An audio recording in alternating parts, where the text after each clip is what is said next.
My husband left me for my sister. But my Nana's Christmas message changed everything. I thought I knew what betrayal felt like, until the day I discovered my husband and my sister had fallen in love behind my back. What happened at Christmas dinner that year changed everything I believed about family, forgiveness, and finding your own worth. My name is Sarah. I'm 35 years old, and I've lived in Auckland my whole life. This is the story of how my perfect Kiwi Christmas turned into the worst day of my life, and then, somehow, became my salvation. It was December 18th. A typical Auckland summer day, warm, humid, with that hint of salt in the air from the harbour. I was in the kitchen, making pavlova for the family Christmas lunch. The same recipe my Nana had taught me when I was 12. Anna, my younger sister, had come over early to help with the decorations. She'd brought fresh futukawa flowers from her garden, those beautiful crimson blooms that always meant Christmas to us. "God, Sarah, your tree is gorgeous," she'd said, hanging the glass kiwi ornaments we'd collected over the years. "You and James always do Christmas so perfectly." I smiled, passing her a glass of Sauvignon Blanc, the good stuff from Marlborough. "It's not about perfect, Anna. It's about family." She'd hugged me then, tight and warm. "You're so lucky, you know. James adores you. I hope I find someone who looks at me the way he looks at you." I'd laughed, completely oblivious, while she held the secret that would shatter my world. That night, James came home late from his job at the bank. He kissed my cheek absently, grabbed a beer from the fridge. "Big day?" I asked, stirring the marinade for the Christmas ham. "Yeah, busy time of year." He wasn't looking at me. I should have noticed. Anna stayed for dinner. We ate fish and chips on the deck, watching the sun set over Rangitoto Island.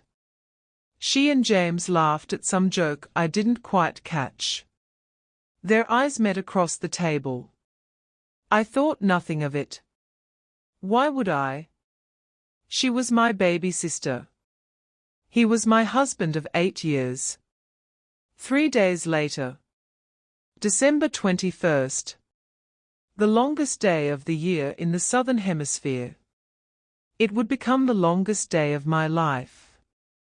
I'd woken early, couldn't sleep in the summer heat. James was in the shower. His phone buzzed on the nightstand. Once, twice, 3 times.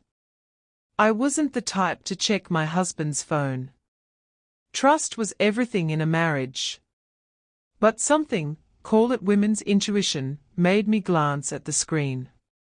My heart, that's how the contact was saved. Not my number.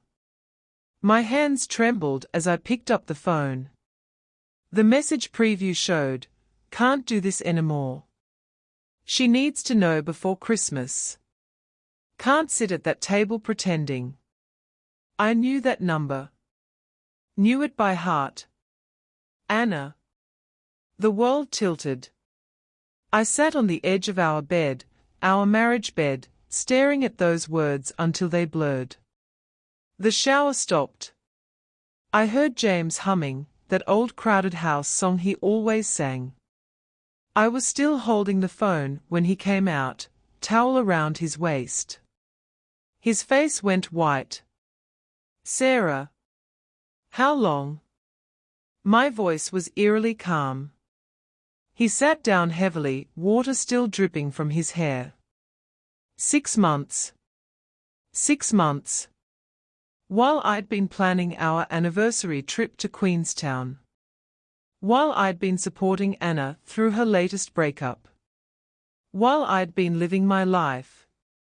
Since the midwinter Christmas party. I remembered that night. Anna in her red dress. James refilling her wine glass. Me, passed out early from too much mulled wine. He nodded, head in his hands. Why? The word came out broken. We didn't mean for it to happen. Anna and I, we just connected. Connected.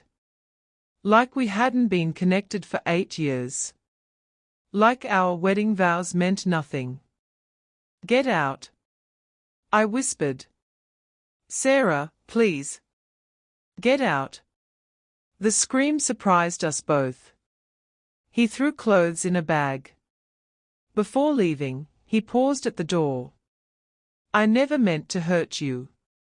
But you did. I said to his back.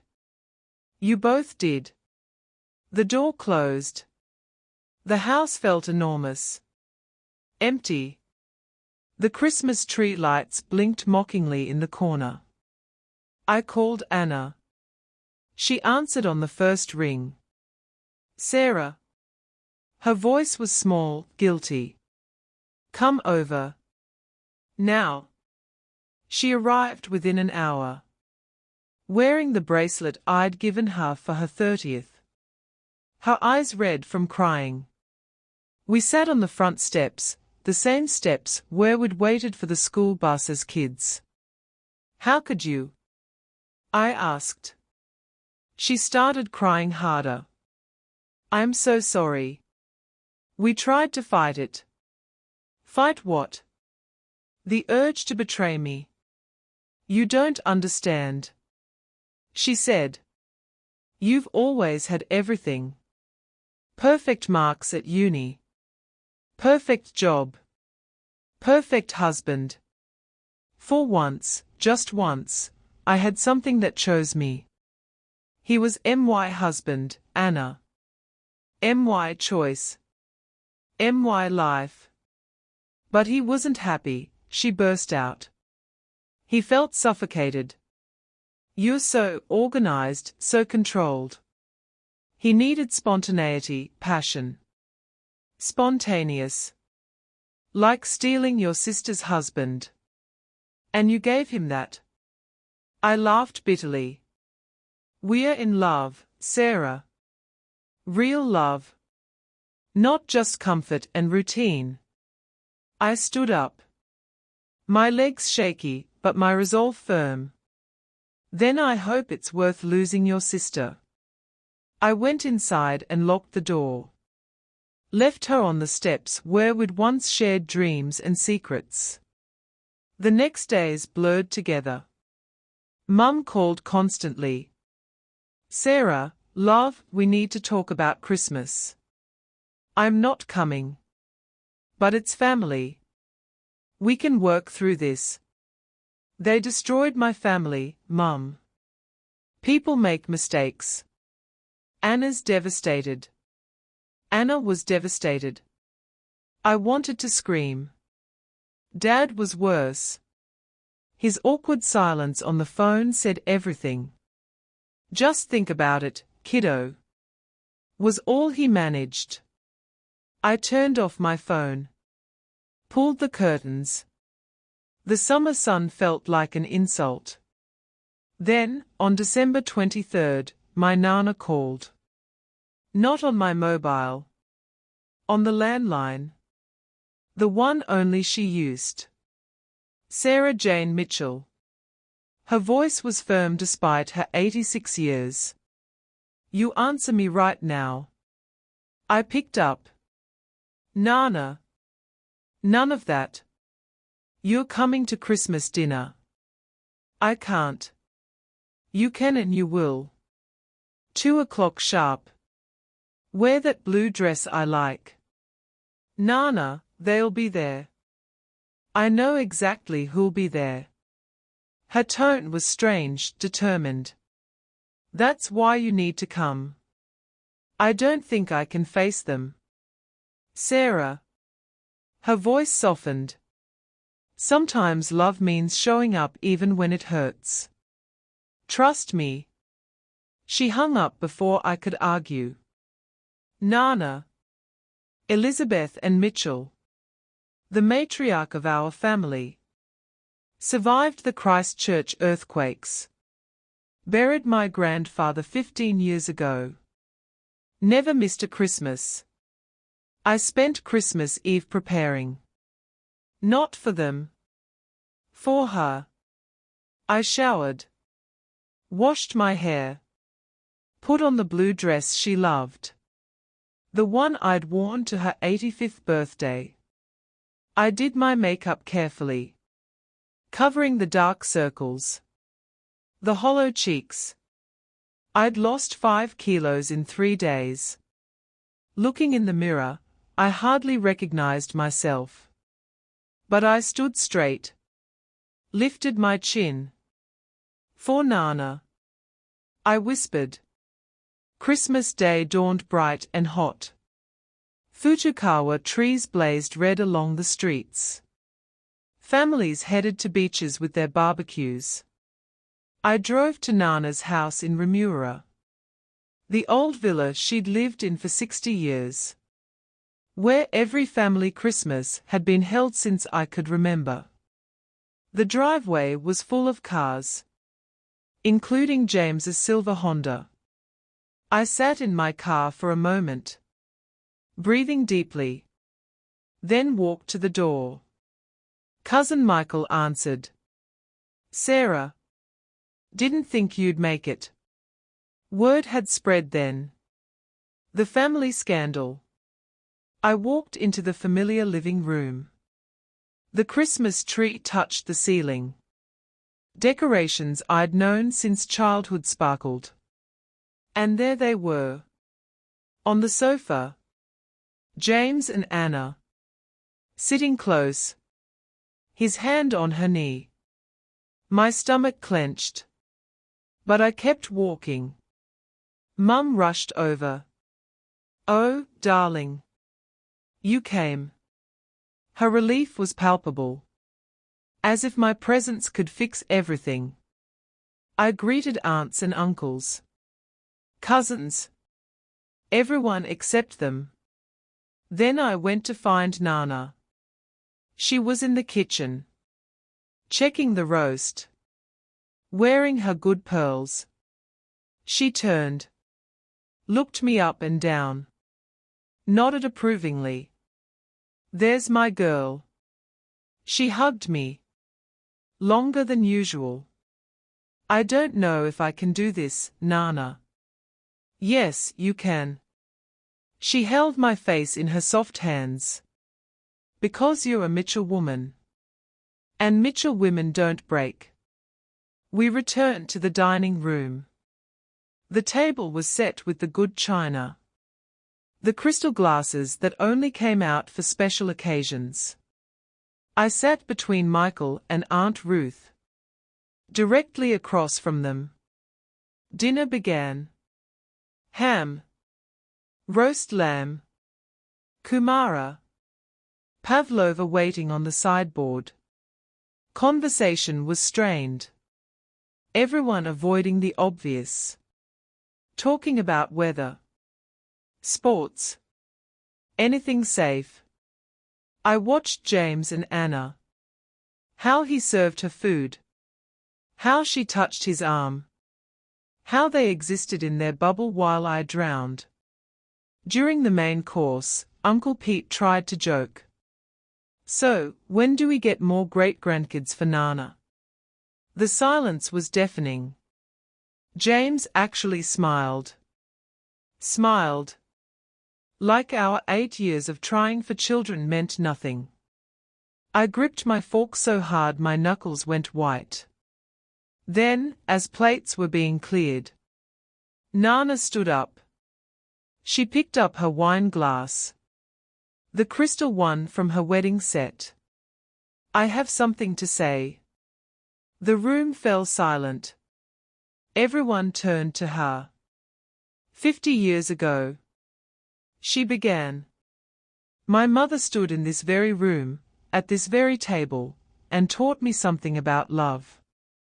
She paused. Her blue eyes scanning each face. She said that love isn't just a feeling. It's a choice. A commitment. A sacred trust. Her gaze settled on James and Anna. Some people, she continued, forget this. They chase feelings. They break trusts. They destroy sacred bonds. Mum shifted uncomfortably. Mother. Quiet, Patricia. Nana's voice was steel. I'm not finished. She looked at me. And her expression softened. But others remember what love truly means. They honor their commitments even when betrayed. They maintain dignity when they have every right to rage. They show up even when their hearts are breaking. I felt tears prick my eyes. This Christmas. Nana raised her glass. I'm not toasting happiness or joy or even family. The room held its breath. I'm toasting integrity. I'm toasting strength. I'm toasting the kind of love that builds rather than destroys. She looked directly at me. Sarah, my darling granddaughter. This toast is for you. Nana. Mum protested. Furthermore, Nana continued, ignoring her. I've made some decisions about my will. Chaos erupted. Dad standing. Mum gasping. Anna white as paper. But Nana just smiled. That serene smile that meant business. This house, the beach property in Coromandel, my investments. Everything goes to Sarah. You can't do that. Anna stood abruptly. I can and I have. Nana was unmoved. You chose your path, Anna. You chose desire over family. Passion over loyalty. Now live with it. But that's not fair. James found his voice. Fair? Nana laughed. Was it fair when you broke your marriage vows? Was it fair when you betrayed the woman who loved you? Was it fair when you did it with her sister? Love isn't something you can control. Anna was crying. No. Nana agreed. But actions are. Choices are. And choices have consequences.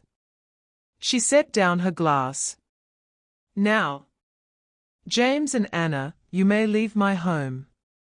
You're no longer welcome at my table. It's Christmas. Dad shouted. Precisely. Nana smiled that terrible smile. The season of truth and consequences. James stood, pulling Anna with him. Before they left, Anna turned to me. This is what you wanted. To turn family against us. I looked at my sister. This stranger wearing Anna's face. No. I said quietly. I wanted a husband who kept his vows and a sister who valued our bond. But we don't always get what we want. They left. The door closing with finality. Dinner continued in shocked silence. But somehow, the air felt clearer. After dessert, while others cleared up, Nana took me to her study. Sit down, dear. I sank into the leather chair. Grandfather's chair. I didn't do this for vengeance. She said. I know. I did it because you needed to remember your worth. She opened a drawer. Pulled out an envelope. This is for you. Don't open it until you're home. I took it. Hands shaking. Nana. Listen to me. She sat beside me. Took my hands. I've lived a long time. Seen a lot. And I know this, true love doesn't diminish you. It elevates you.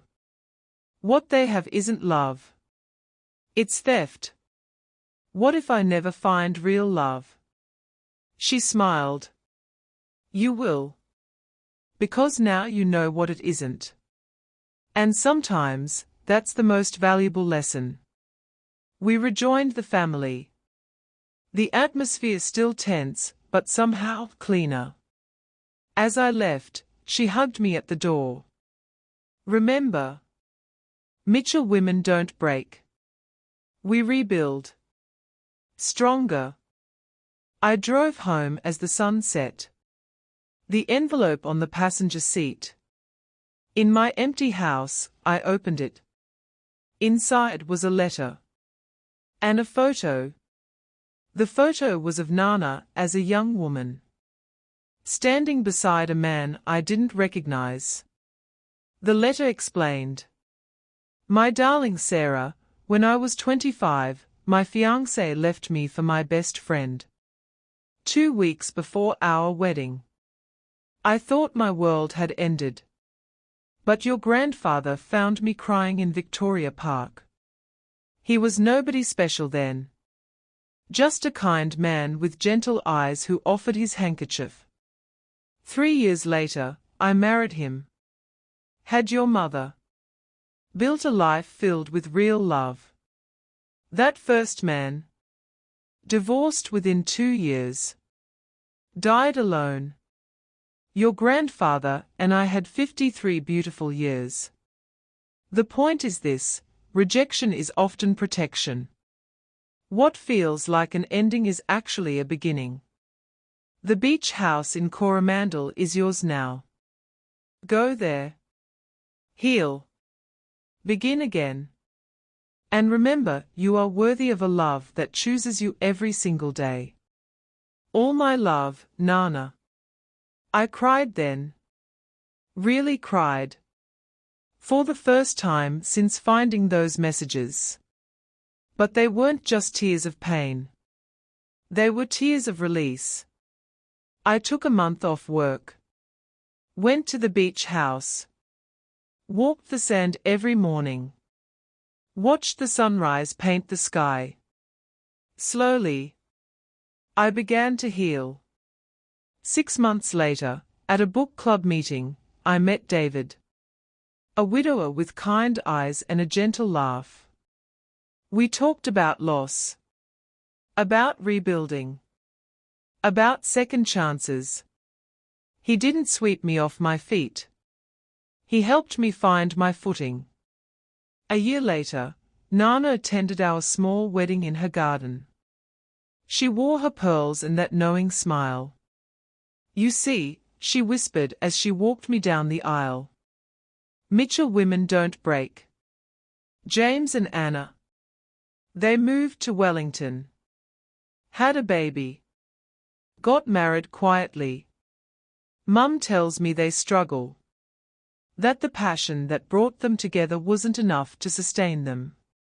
That guilt is a heavy foundation for a relationship. I don't take satisfaction in that. Just understanding. Last Christmas, 5 years after that terrible day, I hosted dinner at the beach house. David and I, our twin daughters. Nana in her chair by the fire. As I served the pavlova, Nana raised her glass of wine. To family, she said. The kind you're born into, and the kind you choose. Our eyes met across the table. And in that moment, I understood everything she'd taught me. Love isn't betrayal dressed up in passion. It isn't secrets and stolen moments. It isn't destruction disguised as destiny. Love is choice. Commitment. Respect. Love is showing up when it's hard. Love is building rather than breaking.